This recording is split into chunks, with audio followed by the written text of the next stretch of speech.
Hey there YouTube, Arvin69 here. Yep, back again with another 3D printing video for you. This time we're going to look at the Ender 3 Pro from Creality. Now this is supposed to be an absolutely fantastic printer at its price point and does yield some good prints. So I figured I might as well treat myself to one and do a little video on the unboxing and the initial build process of how to do this. Now I do have a Prusa i3 MK3S and that is my go-to printer for all my good prints, as it is just a machine that works out of the box. So we're going to see how well this one fares to that. Might be a bit of an unfair comparison. One's 700 odd quid, this one's 200. So we'll see how it goes. I also have a couple of parts that I've printed on my Prusa printer for this.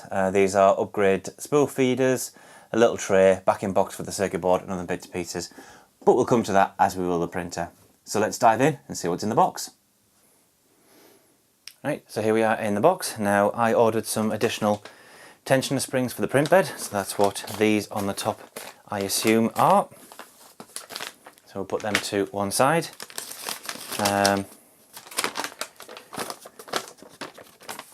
And this sheet of paper is just the product notice, so let's see what we get underneath the foam. And there we are. So first off we have the instructions. Where to start next. Start over here in this little bag. This is the Ender 3 screen with a circuit board, and one of the parts that I've printed, because this is open on the back, I've got a cover to go over that. This is the Bowden tube feeder along with the motor. So put that to one side. We have the arms. I'm presuming these are the upstands for the printer. I'm guessing. We'll find out as we build. Cardboard, put to one side. Now, one of the upgrades they did on this is the power supply, which I can't seem to get out of the packet. Here we go. And this is a much slimmer, much more reliable. Apparently this is a Meanwell power supply. So these are supposed to be a lot safer. It's currently set to 230 volts. I believe that is 110, 115, so I need this set to 230. Make sure that's set before we build it. So there's the power supply. Nothing else in there that I can see. Does this all come out in one go? Oh, what's this? That seems attached to that. Okay. Let's see how the hell we get this out. Oh, there we go. This comes out all in one piece, eventually. Right, there we go. Pop that on the print bed. And that is the print bed, the hot end already pre-assembled, along with the control board or power supply, whatever the hell's underneath there, but we'll dig into that in a little bit. So I'll put this to one side. Is there anything else in the box? Nothing else I can see there. Let's see if there's anything. And there is more underneath. So under here we have bracket with some rollers on. We have the Zed stepper motor with a shim bracket thing already attached. The US power cord, which is absolutely no use to me as I'm in the UK. A scraper. This is the spool holder, of which I've printed a new part for here, so we'll look at that later, and the bracket that fits it. We have a bag of bits which has sample filament, Bowden tube connectors, SD card and some other bits and pieces. A bag of screws, belts and other things. Pliers, Allen key, presume that is the wire cutters. Yep, that's the wire, the flush cut you get with it, and a needle that is actually poked through the plastic, so I'll have to be careful with that. And last but not least, there is another. Right, that's the screw for the Z-axis and another 2 aluminium extrusion poles.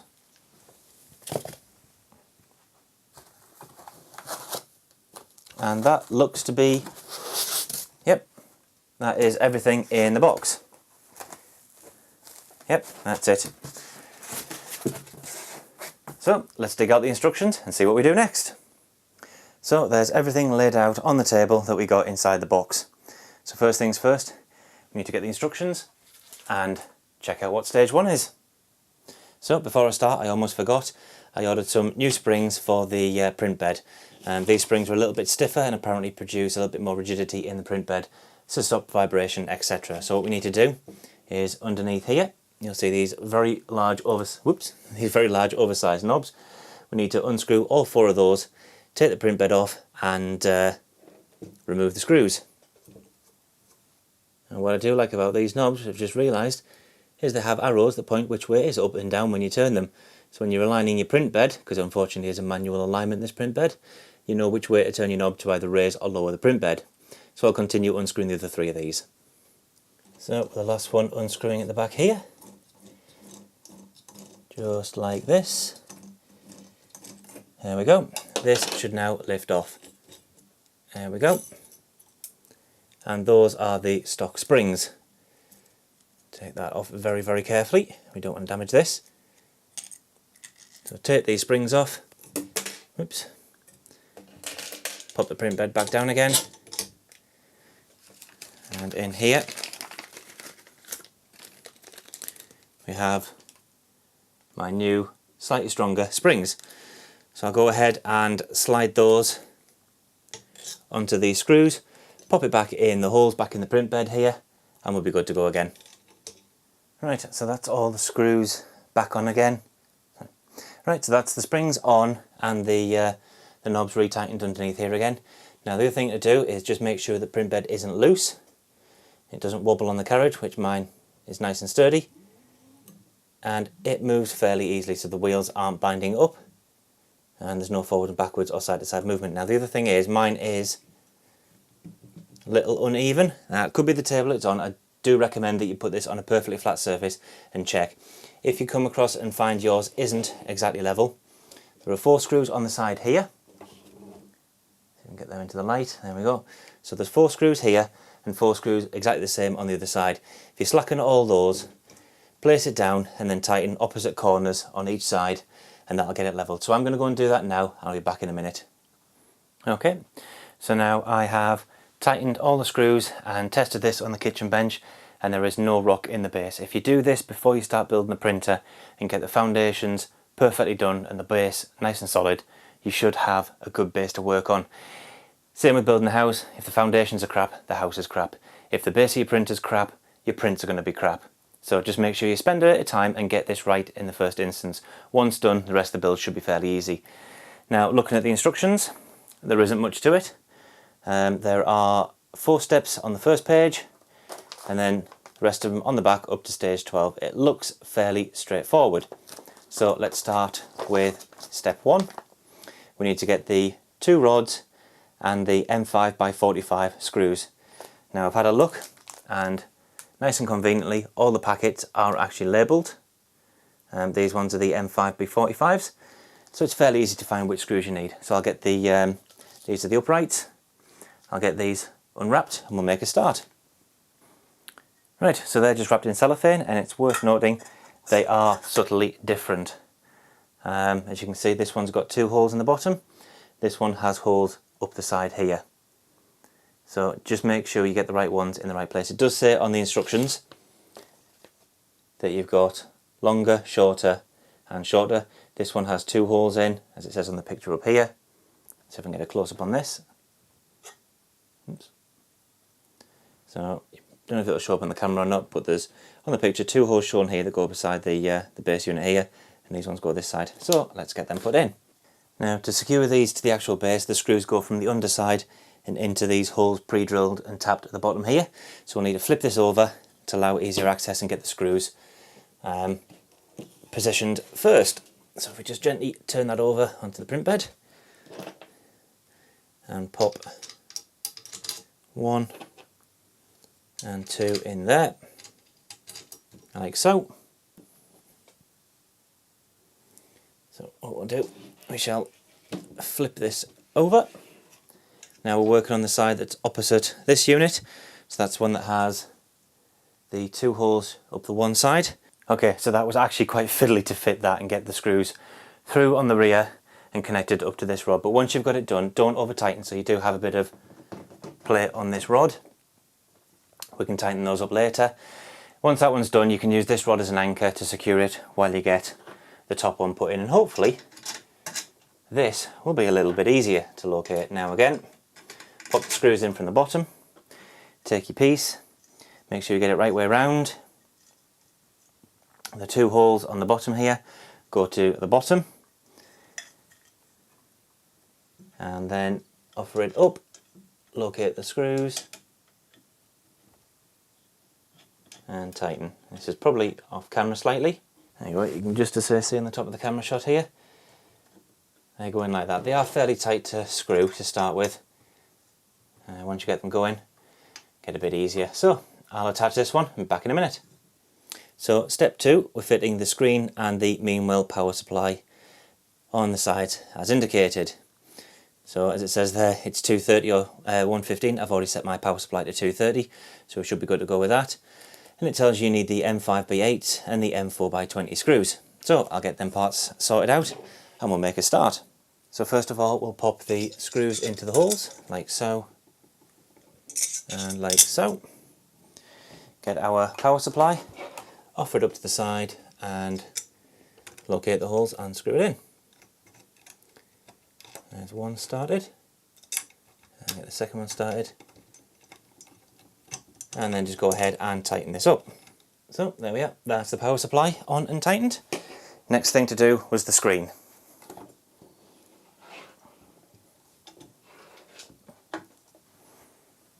So if we grab our screen, take it out of its nice little protective bag.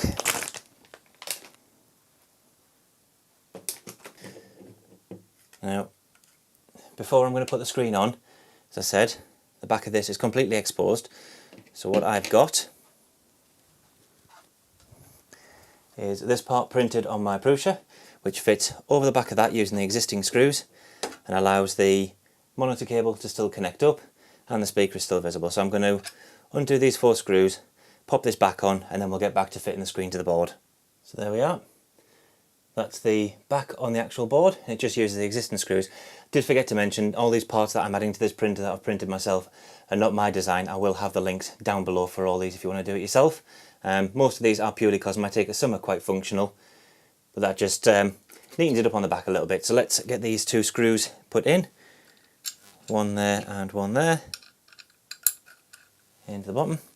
And these just screw into opposite corners on this base bit here. So we'll get that one started, and we'll get this one lined up.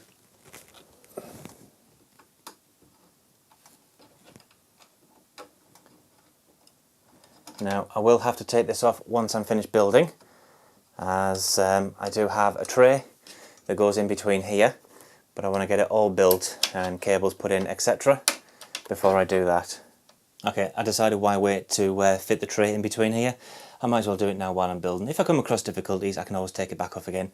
So I've got these little clips that are printed, and these just clip underneath here. Let's see if I can tip this back so you can see the one I've already fitted. There we go, just to see the white clip in there, and they just clip onto the rails and hold this ribbon cable back out the way. So I'm going to put the second one on here, like so, and slide that one back, and that'll hold that cable out the way. Neat.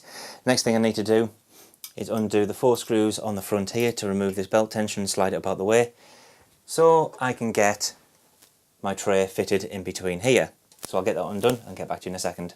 So with the 4 screws taken out of the belt tensioner here, so able to slide that up and just slide the tray straight into the groove here and the groove there, and the ribbon cable just sits out the back underneath here.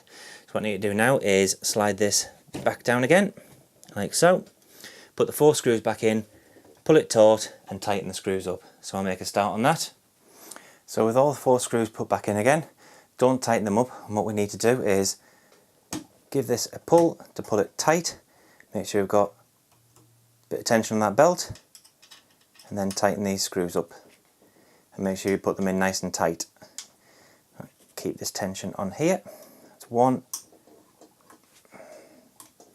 And tighten the opposite side on this one.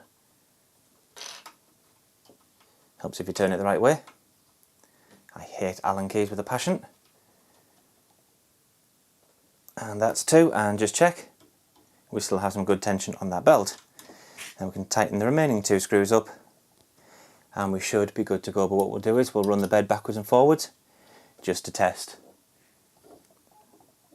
So that's on tight, that's on tight, and we'll just double check these two, yes, and yes, right, we'll just check, and that still moves nice and smooth. So what we'll do now, I had to remove this one clip, it got in the way, so the cable is tucked neatly behind the tray. So what we need to do now is we need to put the screen back on again, so let's get to that. Right, and as before, put the two screws in, offer it up and line it up, and get that one started. Pop the second one in, and with our Allen key, get it lined up. There we are. And tighten these in. 1 and 2.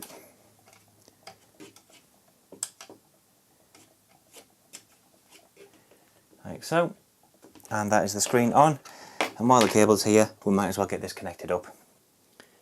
So step 3 is to fit the limit switch for the Z axis, which is this little doodad here, and it has a plastic nodule on the side that stops it going down any further. Now it does have T-bolts attached, so we need to slide those into the linear rails at the side and get it in. So let's have a go at that. Okay, the easiest way I found to do the T-bolt was to align them so they're level that way with the rod, and slide it in from the top and slide them all the way down, and then once they're down, tighten them up a little bit. They are a little bit fiddly, I've never used these before. I'll just make sure this is pushed all the way down and gently tighten that. There we go, and that's the limit switch. That is actually catching on the Zed Rod, on the top bit. Whoop, that slid too far down, so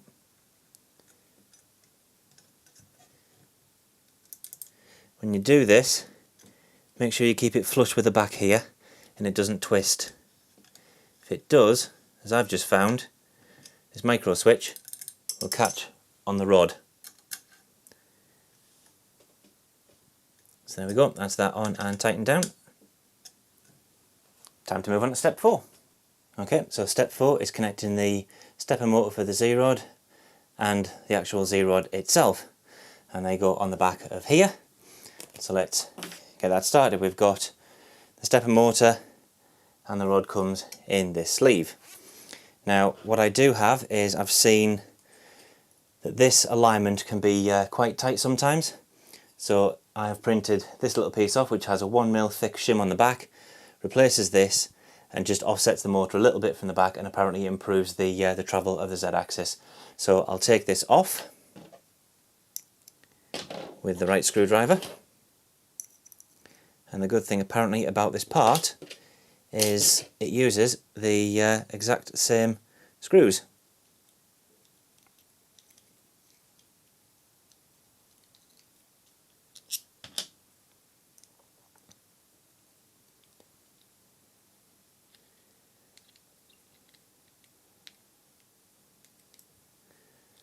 So with those screws removed, just take that part off and put the new part back on.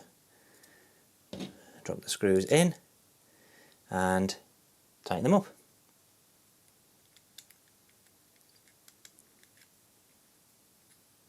Only tighten them so far, apparently, from what I read on the Thingiverse file for these, because apparently you will need to do minor adjustment once it's in situation. Once it's in situ, sorry. So that then, once it's on, just sits it slightly off the back. Okay, to attach the motor you use the M4 18p bolt. However, if this is on, you can't get the bolts in. So if you do this mod, don't make the mistake I just did. Fit the bolts through here before you screw this on. So I'm just going to take this off, like so.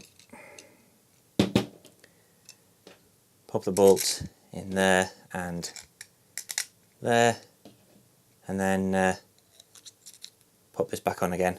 Now the way this has been designed is it allows this back part to move left and right slightly, which helps with the alignment. So these two bolts go into the two low holes down here. Get the right Allen key for it. Not that one. You do get quite a few Allen keys with this kit. So I'll get these in, like so, and I purposely haven't tightened these, so this has a little bit of play ready for later when we come to fit everything else. So the next part was to attach the Zed Rod in this plastic sleeve. So if we drop that in there like that, rotate this round so we can see them Allen keys, find the right one that fits, and tighten this up. Okay, that's too small. Try this one. That's the one.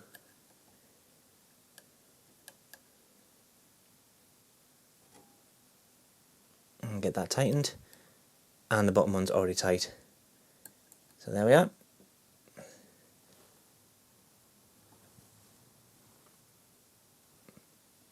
That's that done. I'll leave that on there for now just to protect the rod. Now on to step 5, and we attach the Borden and the Borden bracket thing, whatever it's called, onto the actual linear rail. So I'll get the parts prepared and we'll get on with it.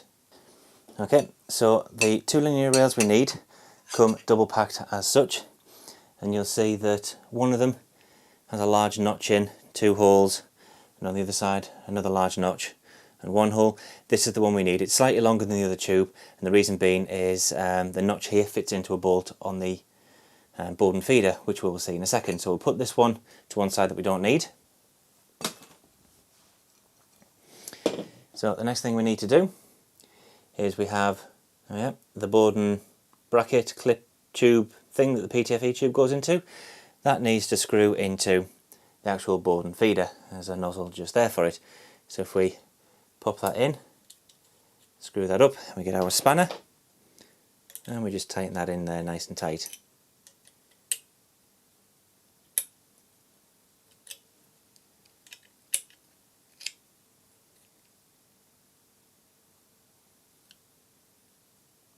Like so. That's not going anywhere.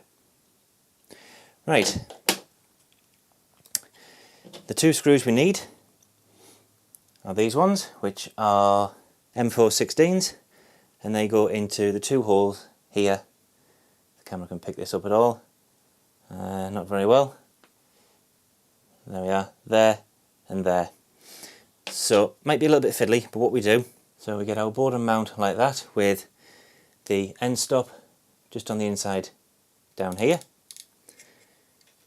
and the bracket goes onto this nut, whoops, just here, like so, and then these holes in here line up. It's going to be a little bit fiddly, so I'll get this done and I'll get it started and we'll come back. So it's definitely a little bit fiddly to do. We've got the screws in here, and you can access them via the holes on the top, get them lined up and get them locked in. It's definitely one of the fiddlier jobs to do. It's not impossible, it just takes a little bit of patience. So I'll get these tightened up and we'll see what the next stage is. So step 7 is to attach the hot end to the assembly we've just done and fit this bracket, and we need M4 by 16 2 screws. So I'll get the parts assembled, well, I'll get the parts ready and we'll come to assembly. So the first thing we need to do is slide the hot end onto this. Now this is the back of the bar, the reverse side of this is the front. So the hot end has 3 wheels. If we orient it so the nozzle is pointing down over and we hold the bar with the back facing us, the wheels, try and get my arms out of the way of this shot, the wheels simply slide onto the bar as such, and it slides on nice and easily. And then we can see the hot end underneath at the back, And then to test, just run the hot end backwards and forwards, and we'll see if it runs smoothly. If it does, jobs are good. And if it doesn't, you'll need to undo these screws at the front and fiddle with these bolts just to get it running nice and smooth. You don't want any binding or any tension on this. Right, the last part is to get this bracket, and it goes with this nut here into that recess there, like so, and then the holes line up for the screws on this. It's going to be a little bit fiddly, so I'll try and do this on camera if I can. I'll get this screw popped in there like that. Get our Allen key. That's the wrong side again. I'll get this right one day first time. And don't tighten this all the way up just yet. I'll get the second screw. Pop that in. There we are. And then tighten these up nice and tight, like so. Right, that's step 7 done. So we'll leave this to one side, move on to step 8. Okay, so the astute among you might realise that I went from step 5 straight to step 7. I missed out step 6, which is putting in the belt for the Z axis.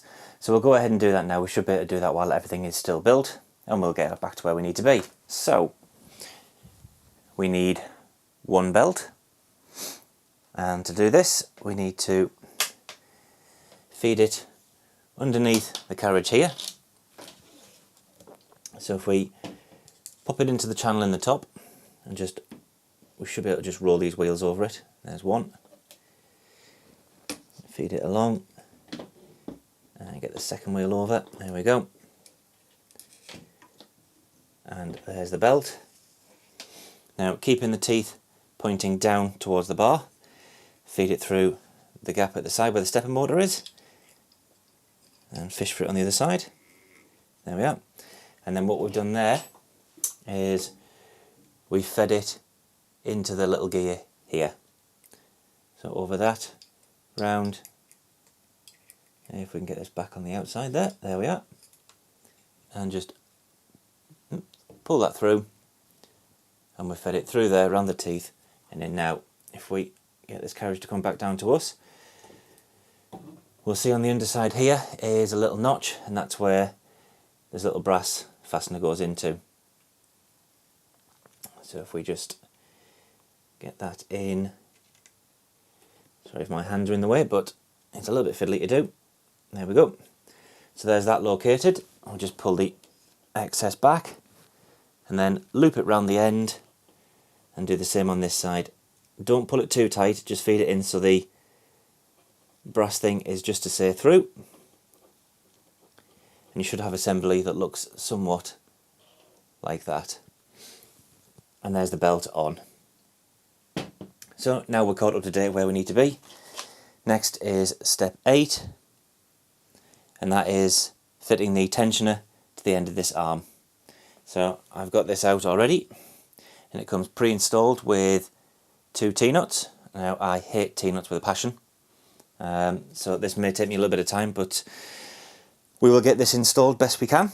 So with that now connected, if we just get our Allen key and just tease the belt round the back of this and get this onto the wheel. Push that all the way in. I just use the Allen key to tease it over a little bit. There we go. And that is now on. Now what we need to do is just pull that so we've got a bit of tension, not too much. That still moves nicely, the belt slides easily. And then with the tension kept on this, if we just, there we are, try and keep it level. So there, try and keep it level, and then just tighten these Allen keys, screws up. And just test it before I tighten all the way. Yep, that moves nice and smooth. So now we'll just tighten those and that's the belt tensioner done.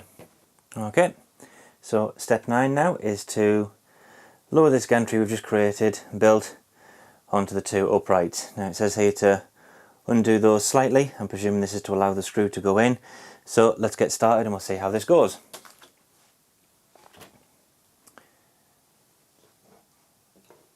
So the first thing we need to do, these are already loose on mine, there's 2 screws just here. These both need to be loosened, and this allows where the Zed rod goes into the move. Now this is the front, so we need to turn the gantry round that way.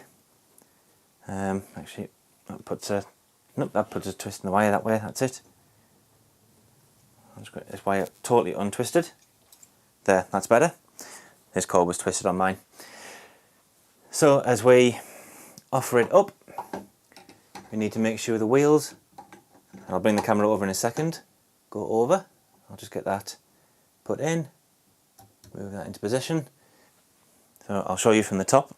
So as you can see, we needed to make sure that these wheels go either side on there and on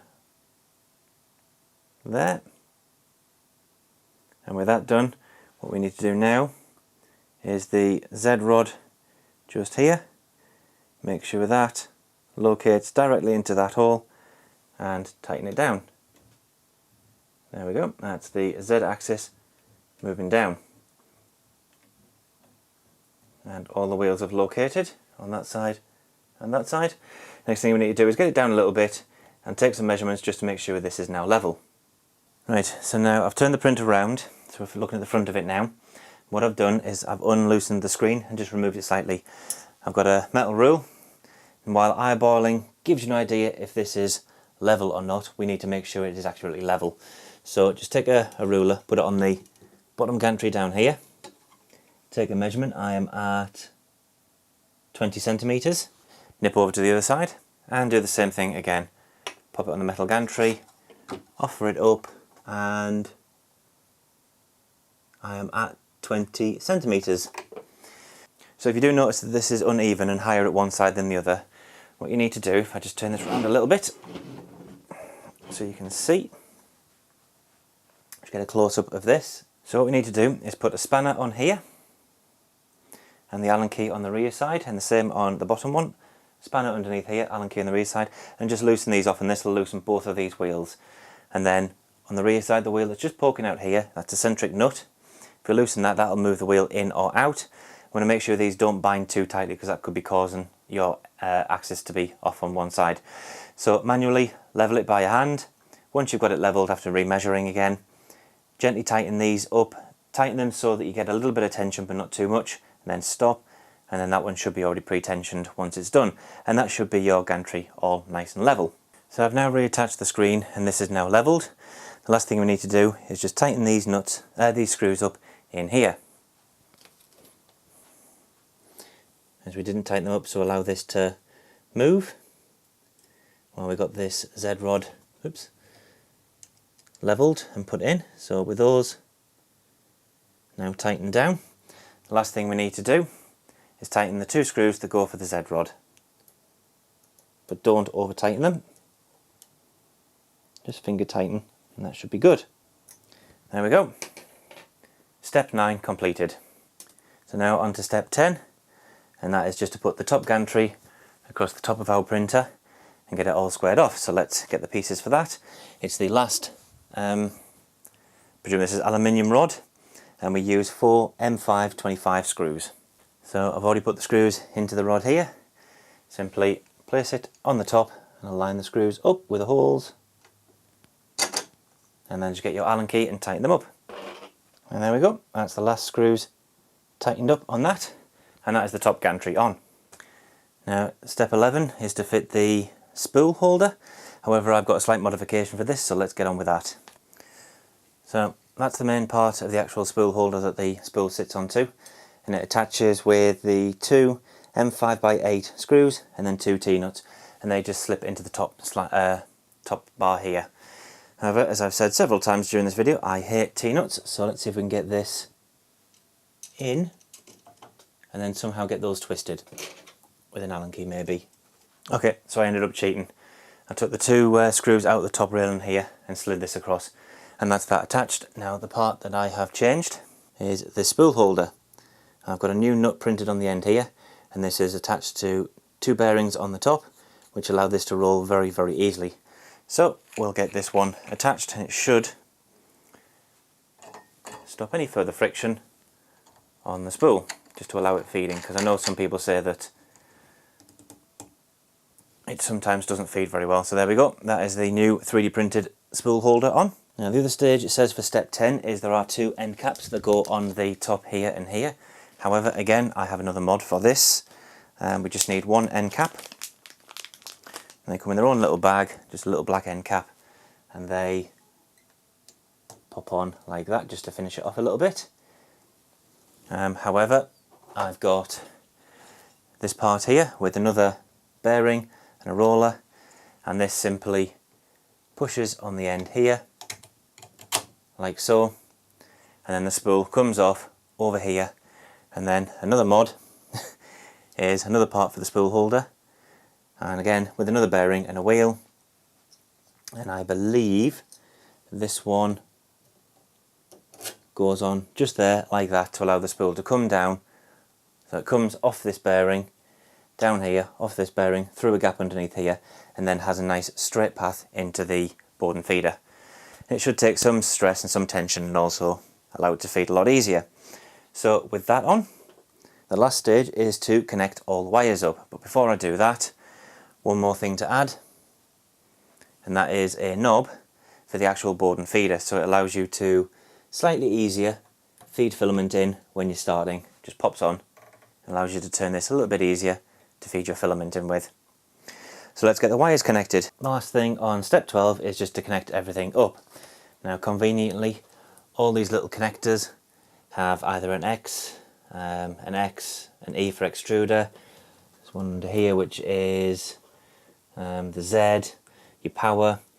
The ones for the pre-assembled base unit were already pre-connected. The only thing to watch out for is the small connector for the X is actually for the micro switch, which is back here on the rear side.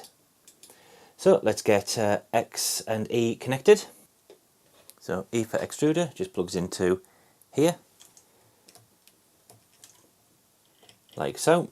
The X stepper motor connection is just underneath here, and these cables only go in one way. There we go. And the one for the micro switch is just inside this little housing here. It might be a little bit tricky to get to this one, so I'll just try and get that one. There we go. Actually that was easier than the extruder. So the other two connect are the Z stepper motor, just here.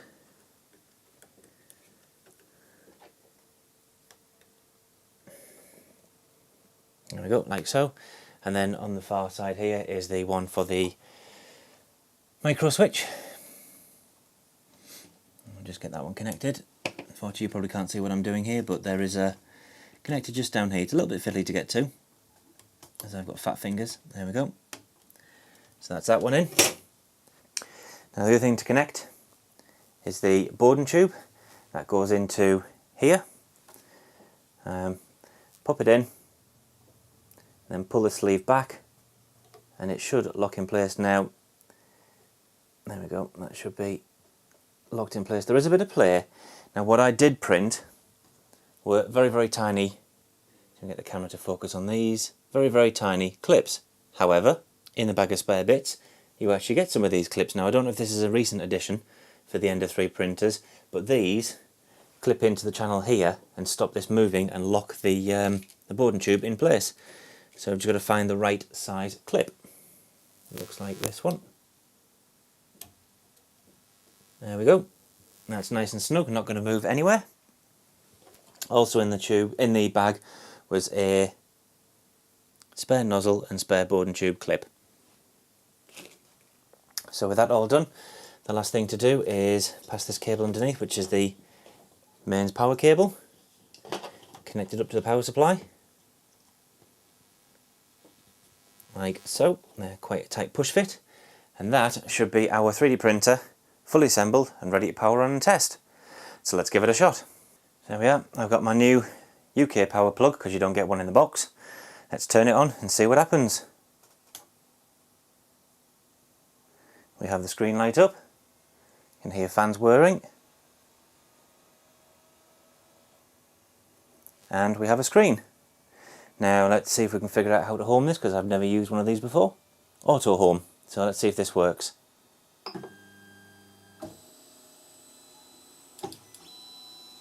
That's moved.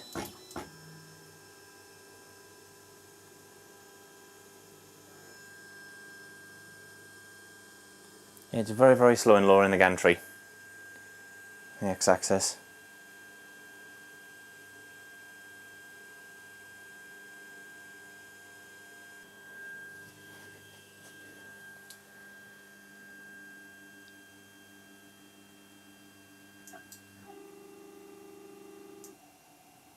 There we go, that homed okay. So there we are, that is the Ender 3 Pro fully built. Now I will need to obviously bed level it and run some test prints, but that'll be in a later video. So there we are, the Ender 3 fully built. So there we go, do me a favour, if you enjoyed the video, found it informative, useful, anything like that, please smack the thumbs up or the thumbs down button, but please leave me a comment below and let me know what you thought of the video. And also, if you can mash the subscribe button and subscribe to the channel, helps out immensely. Until next time, happy printing.